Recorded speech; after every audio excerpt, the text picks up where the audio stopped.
I was watching some teenagers give CPR and learn how to use a defibrillator the other day when I asked them, "Have you ever learned this stuff at school?" And they said, actually, almost all of them said no, which made me wonder why schools still aren't teaching some valuable life skills. First up, first aid. Now, I've seen my fair share of breaks and cuts, bruises, and also a couple of people fit in the road. I didn't learn how to respond to that in school. It wasn't until later when I actually started working with youth that I had to learn that and refresh it every year. So why don't we learn that in school? Or at least it's something we should do regularly to keep it fresh in our mind. Another thing is mental health first aid. During our teenage years, it's probably a great time to teach us that stuff. If you've ever watched Sex Education and see what they're going through, it gives you a bit of a flashback into what your teenage life might have been like. So actually learning it at that age would be key in helping with a few issues, as well as being prepared later on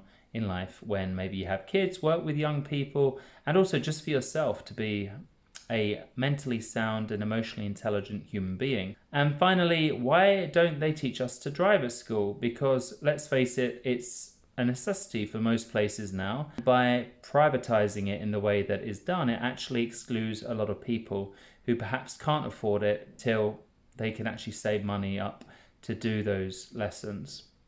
Whereas if it was done at school, it could be done in a more well-rounded way, where perhaps people can also learn about engines, how to change tires, and some other stuff about the road that lots of people don't know, like picking up roadkill.